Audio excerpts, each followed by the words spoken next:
Una enfermedad de transmisión sexual y esto implica que bueno, no hay cuidados a la hora de llevar adelante las relaciones sexuales con parejas no estables. Por ello es importante primero la prevención, los cuidados y también los controles anuales. Y lo que justamente sostienen los especialistas es que las franjas de edades más jóvenes son las que más riesgos están presentando por estos días. Entre el año pasado y este año ha habido un aumento de los números de casos a nivel nacional. Está especialmente lo que es la franja etaria de 19 a 35 años, que encima es también la población más sexualmente activa, y se debe tanto como a un abandono por parte de los usos de protección, está como son especialmente el preservativo, pero puede ser preservativo, campo de látex, o no tener la conciencia de tener protección, y el abandono del testeo. Yo creo que en la franja principalmente de los 19 a los 25 años es cuando menos conciencia hay de que la gente se debe testear. Yo le invitaría a la gente que se pregunte cuánto hace que no se testea.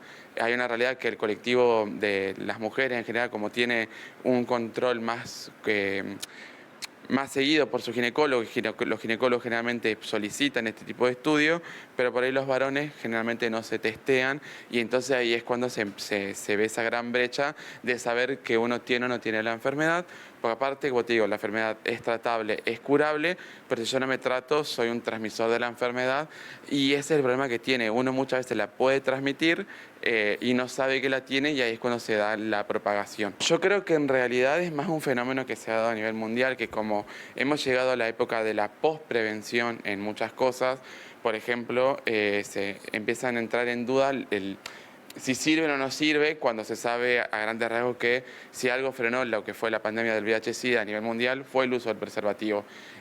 Como pasó con las vacunas, yo creo que está pasando esto, como que se piensa que son miedos o cosas que son viejas y que no son necesarias y es una práctica que como te digo, se ha abandonado porque se piensa que no le va a pasar a la gente en común. Entonces ese es el riesgo, uno se piensa que no está en riesgo de tener la enfermedad, que no se expone a nada y encima no se testea, entonces es como un doble ciego en lo que estamos, no me cuido y no me testeo. Entonces puedo tener la enfermedad durante años, transmitir a muchísimas parejas y ahí es cuando se sigue propagando. ¿Cuál es el tratamiento? El tratamiento hoy, por suerte, es una de las bacterias que sigue, yo siempre digo, una bacteria bastante tonta. No tiene la capacidad de generar resistencia. Sigue siendo penicilina el tratamiento, está, dependiendo del estadio, va a ser 1, 3 dosis, y ya cuando hablamos de una sífilis tardía o neurológica, el paciente tiene que estar internado, son 14 días con penicilina, pero hoy por hoy, cuando hablamos de la era de la resistencia antimicrobiana, que una bacteria siga siendo sensible a la penicilina es muchísimo y es casi una bendición porque, como te digo, es con una sola dosis la persona se cura. Siempre está bueno saber que el testeo de sangre me puede seguir dando positivo, no quiere decir que yo siga teniendo la bacteria. Yo siempre aclaro que así cuando uno se corta y puede tener una cicatriz, esto se llama una cicatriz inmune, que me lo tengo que controlar, tiene que ser un valor mínimamente que es de 1 o de 2 en el positivo y eso me puede acompañar toda la vida. Pero que si vuelvo a estar en contacto con una persona que tiene la bacteria, la puedo volver a contraer. Testeo cada 6 meses es lo que se recomienda siempre. Segundo es el uso de preservativo, está.